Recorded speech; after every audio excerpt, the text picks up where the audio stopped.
नमस्कार। भारत में काम करने के जो नियम कानून हैं ना, वो पूरी तरह से बदल चुके हैं और ये एक ऐसा बदलाव है जो किसी की सैलरी से लेकर छुट्टियों और सोशल सिक्योरिटी तक हर चीज पर सीधा असर डाल सकता है। तो चलिए आज इसी पर बात करते हैं और समझते हैं कि इन नए लेबर लॉज का आखिर मतलब क्या है। तो सबसे पहला और सबसे बड़ा सवाल यही उठता है कि आखिर 29 अलग अलग कानूनों को हटाकर सिर्फ 4 क्यों बना दिए गए। देखिए, ये सिर्फ नंबर कम करने वाली बात नहीं है, इसके पीछे एक बहुत बड़ी सोच है और इसका जवाब ही हमें इन सुधारों की पूरी कहानी बताएगा। पुरानी व्यवस्था की बात करें तो वो कुछ ऐसी थी, 29 अलग अलग सेंट्रल लॉज। जरा सोचिए, हम आज भी उन नियमों पर चल रहे थे जो उस जमाने में बने थे जब ना तो इंटरनेट था ना ही स्मार्टफोन। साफ है कि ये नियम आज की डिजिटल दुनिया के लिए तो बिल्कुल भी फिट नहीं थे। और फिर 29 से हम सीधे आ गए सिर्फ 4 पर। यही तो है इन सुधारों का सबसे बड़ा मकसद, सिंप्लीफिकेशन। मतलब एक उलझे हुए जाल को हटाकर एक साफ, मॉडर्न और ऑर्गेनाइज्ड सिस्टम तैयार किया गया है। तो आज हम क्या क्या जानने वाले हैं। सबसे पहले, पुराने कानूनों में आखिर दिक्कत क्या थी। फिर ये 4 नए कोड हैं क्या, इनसे असल में बदला क्या है, और हाँ, इसका हम सब पर क्या असर पड़ेगा। तो चलिए फिर शुरू करते हैं। चलिए तो अपने पहले सेक्शन से शुरू करते हैं। यह समझना बहुत जरूरी है कि आखिर इस बदलाव की जरूरत ही क्यों पड़ी और इसकी जड़ें हमारे कॉलोनियल पास्ट यानी औपनिवेशिक अतीत से जुड़ी हुई हैं। देखिए, ये कानून उस जमाने में बने थे जब इकोनॉमी और काम करने का तरीका आज से बिल्कुल अलग था। आज की जो डिजिटल इकोनॉमी है, गिग वर्कर्स हैं और जो नई नई तरह की नौकरियां आ रही हैं, उनके लिए ये पुराने नियम एक तरह से रुकावट बन रहे थे। और इससे हो क्या रहा था, वर्कर्स और इंडस्ट्रीज दोनों के लिए कंफ्यूजन बढ़ रहा था। तो सवाल ये है कि इस पुराने और कॉम्प्लेक्स सिस्टम की जगह अब आया क्या है। चलिए एक नजर डालते हैं इन सुधारों की नई नींव पर। ये हैं वो 4 नए पिलर्स। पहला, वेजेस यानी हमारी कमाई। दूसरा, इंडस्ट्रियल रिलेशंस यानी मालिक और एम्प्लॉय के बीच का रिश्ता। तीसरा, सोशल सिक्योरिटी यानी मुश्किल वक्त में एक सपोर्ट। और चौथा, काम की जगह पर हमारी हेल्थ और सेफ्टी। बस इन्हीं 4 पर भारत का पूरा नया लेबर सिस्टम टिका हुआ है। अब आते हैं सबसे जरूरी हिस्से पर। बातों से ज्यादा फैक्ट से समझते हैं कि असल में बदला क्या है। आइए एक सीधा सीधा कंपैरिजन करते हैं। रिफॉर्म्स से पहले क्या था और अब रिफॉर्म्स के बाद क्या है। सोचकर देखिए, अब हर किसी को एक अपॉइंटमेंट लेटर मिलेगा। इसका मतलब है कि नौकरी की शर्तें एकदम साफ होंगी, कोई कंफ्यूजन नहीं। और मिनिमम वेज की बात करें तो ये अब सिर्फ कुछ गिनी चुनी इंडस्ट्रीज तक ही सीमित नहीं है, बल्कि हर वर्कर का ये कानूनी हक बन गया है। इससे लाखों लोगों को एक फिक्स्ड इनकम की गारंटी मिल जाएगी। सोशल सिक्योरिटी का दायरा तो इतना बढ़ा दिया गया है कि अब इसमें गिग और प्लेटफॉर्म वर्कर्स भी आ गए हैं। और एक और जबरदस्त बदलाव है, 40 साल से ज्यादा उम्र के एम्प्लॉइज के लिए मुफ्त में सालाना हेल्थ चेकअप। यानी अब फोकस बीमारी का इंतजार करने पर नहीं, बल्कि उसे रोकने पर है। यहाँ एक ही रिफॉर्म से 2 बड़े फायदे हो रहे हैं। एक तरफ तो महिलाओं को नाइट शिफ्ट समेत हर तरह के काम करने के मौके मिल रहे हैं, जिससे इक्वालिटी को बढ़ावा मिलेगा। और दूसरी तरफ कंपनियों के लिए जो पेपर वर्क था वो बहुत कम हो गया है। मतलब कम झंझट और ईज ऑफ डूइंग बिजनेस। ठीक है, कानून तो बदल गए, पर इसका एक डिलीवरी वर्कर, एक महिला कर्मचारी या फिर जो कॉन्ट्रैक्ट पर काम करते हैं, उनके लिए असल में मतलब क्या है। चलिए अब इसे जरा डिटेल में समझते हैं। ये वाकई एक हिस्टोरिक स्टेप है। आज की डिजिटल इकोनॉमी में जो लाखों लोग काम कर रहे हैं, उन्हें पहली बार कानूनी तौर पर मान्यता मिली है। अब जो एग्रीगेटर कंपनियां हैं, जैसे कि फूड डिलीवरी या कैब सर्विस वाली कंपनियां, उन्हें भी अपने वर्कर्स की सोशल सिक्योरिटी के लिए कंट्रीब्यूट करना ही होगा। महिला कर्मचारियों के लिए तो ये रिफॉर्म्स बहुत बड़े बदलाव लेकर आए हैं। Equal pay for equal work यानी समान काम के लिए समान वेतन अब कानूनी तौर पर पक्का है। और सबसे बड़ी बात यह है कि अब उनके लिए कोई भी सेक्टर बंद नहीं है। वे अपनी मर्जी और सेफ्टी मेजर्स के साथ माइनिंग जैसे सेक्टर्स में भी काम कर सकती हैं। जो लोग फिक्स टर्म कॉन्ट्रैक्ट पर काम करते हैं, उनके लिए भी बहुत कुछ बदला है। अब उन्हें भी परमानेंट एम्प्लॉइज की तरह सारे बेनिफिट्स मिलेंगे। और ग्रेच्युटी, जो आपकी सर्विस के लिए कंपनी की तरफ से एक तरह का रिवॉर्ड होता है, वो अब सिर्फ 1 साल की नौकरी के बाद ही मिल जाएगा। 5 साल का इंतजार नहीं करना पड़ेगा। और जो हमारे देश की इकोनॉमी की रीढ़ है, यानी MSMEs, छोटे और मीडियम बिजनेस, उनमें काम करने वाले करोड़ों वर्कर्स को भी अब इन सुधारों का फायदा मिलेगा। उन्हें अब सोशल सिक्योरिटी, मिनिमम वेज और कैंटीन जैसी बेहतर वर्किंग फैसिलिटीज की कानूनी गारंटी मिल गई है। तो अब इन सभी बदलावों को एक साथ रखकर देखते हैं कि इससे बड़ी पिक्चर क्या बनती है। देखिए, इन सुधारों का मकसद सिर्फ नियम बदलना नहीं है, बल्कि भारत को भविष्य के लिए तैयार करना है। ये आंकड़े देखिए, वाकई कमाल के हैं। सोशल सिक्योरिटी का कवरेज 19% से सीधा 64% पर पहुंच गया है। इसका सीधा सा मतलब ये है कि अब पहले से कई ज्यादा लोगों के पास बीमारी, एक्सीडेंट या बुढ़ापे के लिए एक फाइनेंशियल सेफ्टी नेट है। और बात सिर्फ यहीं खत्म नहीं होती, इसके अलावा और भी सिस्टमिक रिफॉर्म्स हुए हैं, जैसे कि एक नेशनल फ्लोर वेज, ताकि हर किसी को एक मिनिमम लिविंग स्टैंडर्ड मिले, झगड़ों को जल्दी सुलझाने का सिस्टम, और हाँ, इंस्पेक्टर राज को खत्म करके एक इंस्पेक्टर कम फैसिलिटेटर सिस्टम बनाया गया है। मतलब अब उनका काम डराना नहीं, बल्कि मदद करना और गाइड करना होगा। ये जो लाइन है, ये इन सुधारों के पीछे की पूरी सोच को एक तरह से समेट देती है। लक्ष्य एक ऐसा इकोसिस्टम बनाना है जो प्रो वर्कर हो, प्रो विमेन हो, प्रो यूथ हो और प्रो एम्प्लॉयमेंट हो, मतलब जो सभी के हक में हो। तो एक नई और मजबूत नींव तो रख दी गई है, लेकिन असली सवाल अब ये है कि ये नींव भारत में काम के भविष्य को, हमारे आने वाले कल को कैसे शेप देगी।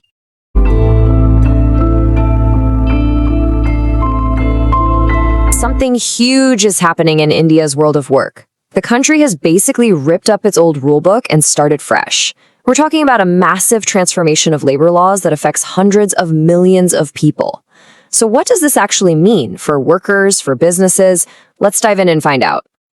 To get a sense of how big this is, just try to picture the old system. For decades, it was this tangled web of laws. We're talking about 29 different central laws, each with its own confusing set of rules. I mean, can you imagine trying to navigate that? It was a nightmare for everyone involved. Well, all of that complexity, it's gone. That entire messy system of 29 laws has been streamlined into just 4 modern codes. Seriously, from 29 down to 4. That alone tells you the scale of the change we're talking about here. Okay, so to really get why this is such a big deal, we've got to take a quick look back at what things were like before. Because it wasn't just complicated, the whole system was just fundamentally broken for the modern world. Think about this for a second. A lot of these laws were written way back in the 1930s, 40s, and 50s. They were designed for an economy that doesn't even exist anymore. So you had this massive mismatch, which created endless headaches for businesses and a ton of uncertainty for workers. So, what do you do with a system that's almost 100 years out of date? You don't just patch it up, right?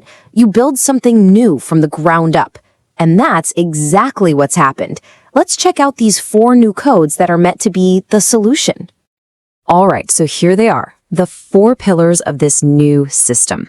You've got the Code on Wages, the Industrial Relations Code, the Code on Social Security, and the Occupational Safety, Health, and Working Conditions Code. Together, these 4 now cover pretty much the whole shebang when it comes to employment in India.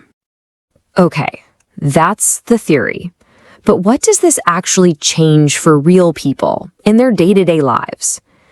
I think the best way to see that is to do a little before and after comparison. And right off the bat, this one is a real game changer. Social Security, things like retirement funds and insurance, used to be a privilege for a pretty small slice of the workforce. Now, the goal is to bring all workers under that umbrella. And for the very first time, this includes the millions of gig and platform workers who were totally left out before. It's a really similar story with wages. It used to be this weird patchwork system where your right to a minimum wage depended on your specific industry. It left a lot of people unprotected. While under the new Code on Wages, that's over. It creates a simple, legal right to a minimum wage for every single worker. Period. Now, this is a huge step forward for gender equality. There were all these old, kind of paternalistic restrictions on when and where women could work. Those have been swept away. Now, as long as a woman gives her consent and safety measures are in place, she has the same opportunities to take on jobs at any time, including those higher-paying night shifts. So we've seen the big picture changes. Now let's zoom in a little bit and look at some specific groups of workers to see how these reforms are really going to impact their lives directly.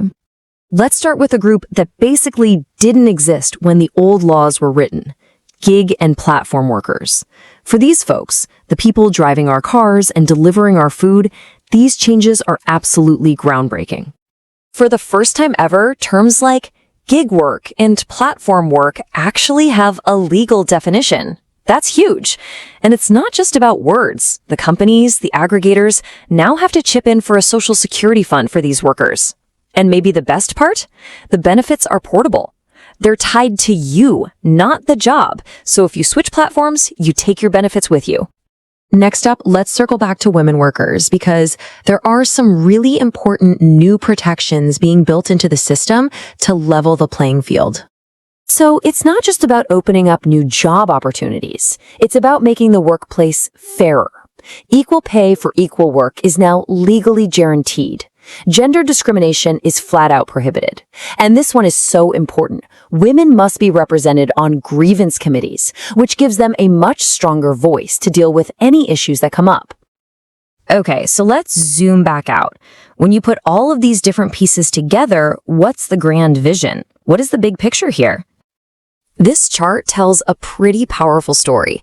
Just look at the progress on Social Security. In 2015, only about 19% of the workforce was covered. The projection for 2025, 64%. That's an incredible jump. These new codes are basically designed to be the rocket fuel that pushes that number even higher, widening that safety net for millions more. You know, there's a line that really sums up the whole spirit of this reform. The goal is to lay the foundation for a protected, future-ready workforce and resilient industries. You see, it's a two-sided coin, protecting people and making sure they're ready for the future while also helping industries adapt and grow. Make no mistake, this is one of the most ambitious labor reforms you'll see anywhere in the world. It's about simplifying a tangled past and trying to write the rules for the future. So I think the real question now isn't just what the laws say on paper, but how their implementation will truly shape the future of work for over 1 billion people.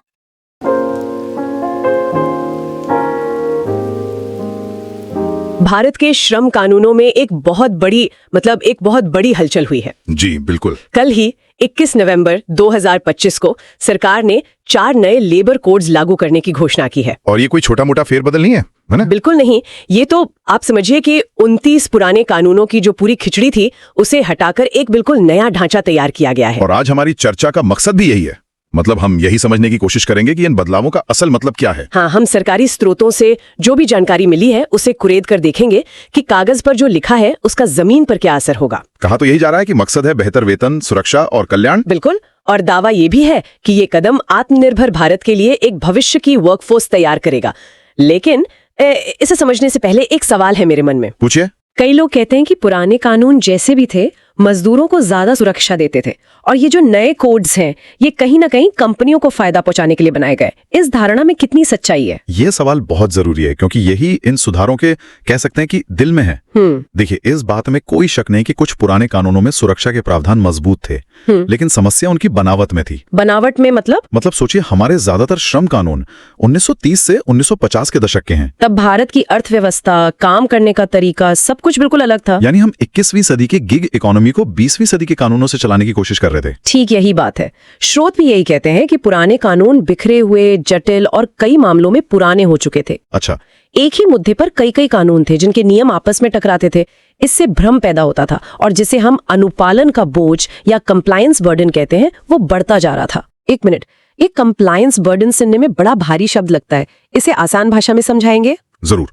इसका सीधा सा मतलब है कि कंपनियों का सारा समय, पैसा और ऊर्जा वो अलग अलग सरकारी दफ्तरों में दर्जनों तरह के फॉर्म भरने में, अच्छा, अलग अलग रजिस्टर मेंटेन करने और अलग अलग नियमों का पालन करने में ही चला जाता था। तो मतलब असल काम पर फोकस ही नहीं कर पाते थे। अपने कारोबार को बढ़ाने या कर्मचारियों के लिए कुछ बेहतर करने का वक्त ही नहीं बचता था।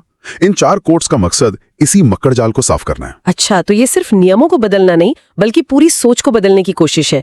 चलिए फिर देखते हैं कि सुधारों से पहले और बाद की तस्वीर में क्या फर्क है। जी।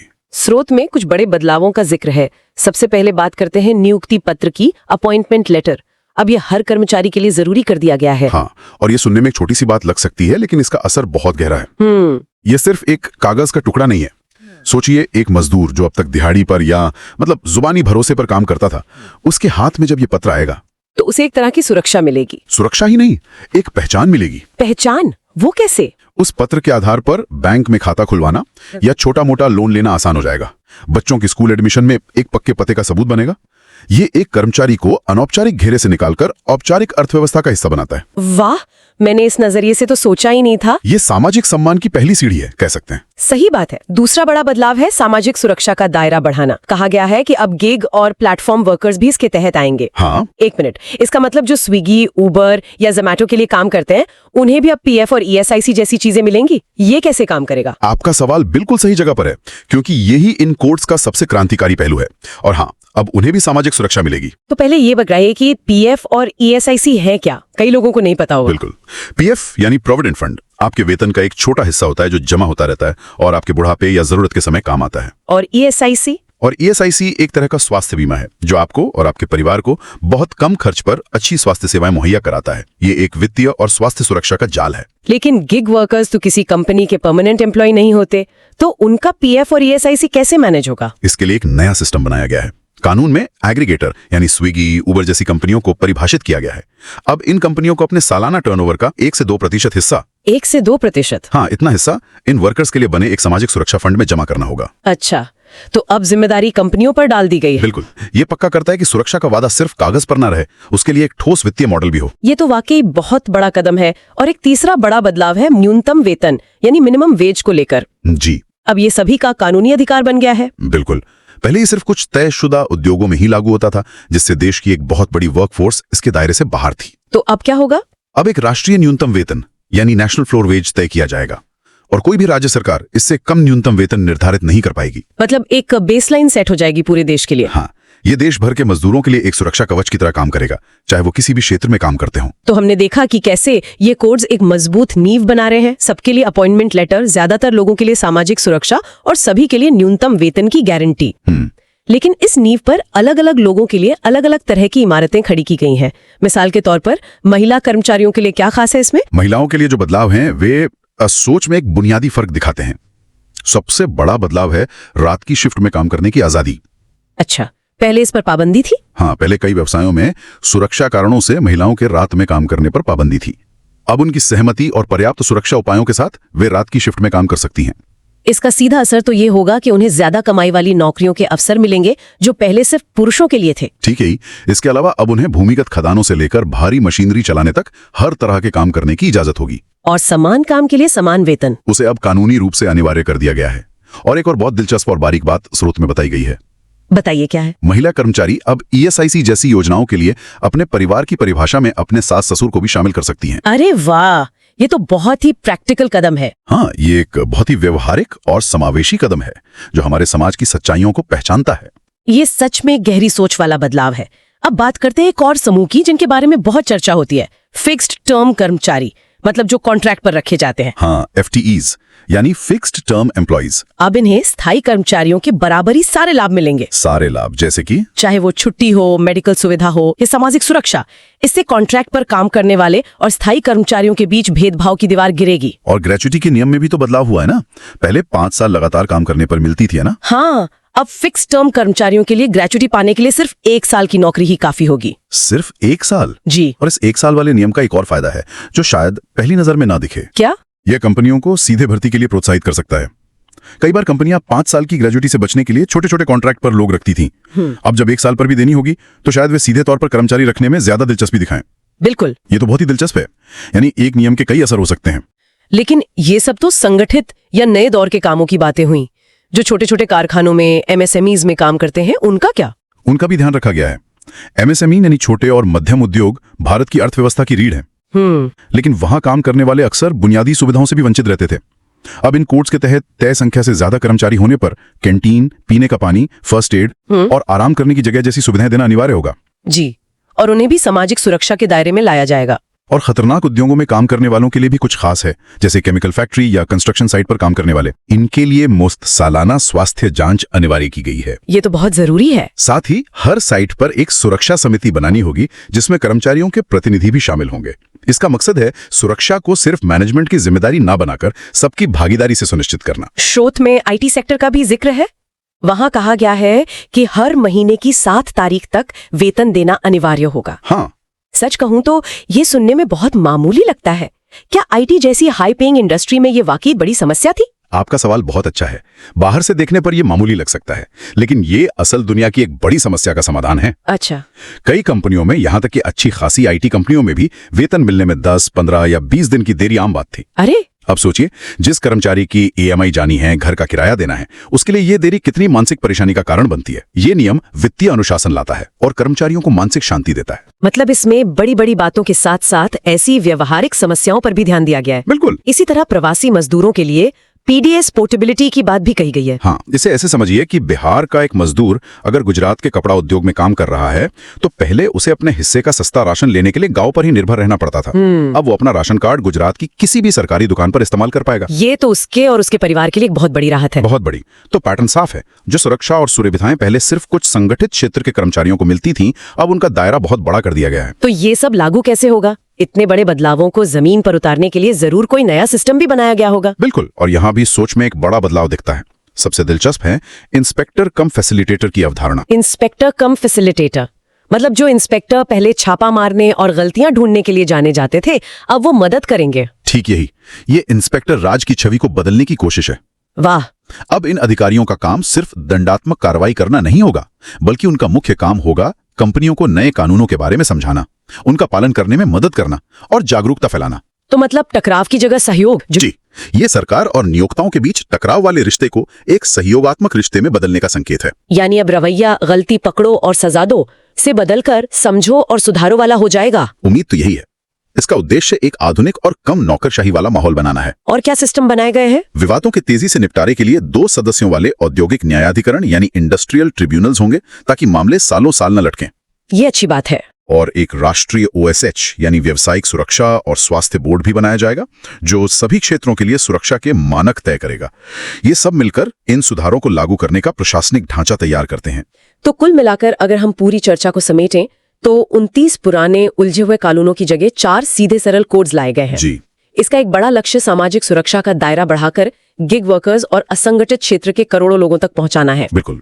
साथ ही अनिवार्य नियुक्ति पत्र जैसी चीजों से रोजगार को एक औपचारिक पहचान देना, महिलाओं और फिक्स टर्म कर्मचारियों जैसे समूहों को नए अधिकार देकर सशक्त करना, और हाँ, कारोबारियों के लिए लाइसेंस रजिस्ट्रेशन के मकड़जाल को आसान बनाना। यानी एक संतुलन बनाने की कोशिश है। एक तरफ कर्मचारियों के लिए मजबूत सुरक्षा कवच और दूसरी तरफ उद्योगों के लिए काम करने में आसानी। हाँ, और स्रोत में दिए गए आंकड़े इस दिशा में हुई प्रगति की ओर इशारा भी करते हैं। अच्छा, क्या कहते हैं आंकड़े? आंकड़े बताते हैं कि देश में सामाजिक सुरक्षा का कवरेज 2015 में लगभग 19% वर्कफोर्स से बढ़कर 2025 तक 64% से ज्यादा हो गया है। अरे वाह, ये तो बहुत बड़ा जंप है। जी, और ये नए कोड्स इसी सफर में अगला और शायद सबसे बड़ा कदम है।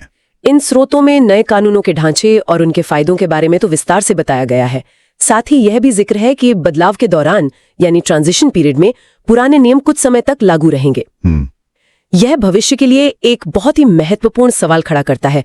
जब ये कोड जमीनी स्तर पर पूरी तरह से लागू होंगे, तो भारत की इतनी विविध और जटिल अर्थव्यवस्था में कागज पर लिखी ये इंस्पेक्टर कम फैसिलिटेटर की भावना असल में कैसे उतरेगी? ये एक बहुत बड़ा चैलेंज होगा। निरीक्षण और दंड की जो दशकों पुरानी संस्कृति है, वो सुविधा और मार्गदर्शन की संस्कृति में कैसे बदलेगी? शायद इन कानूनों की असली परीक्षा इसी बात पर होगी।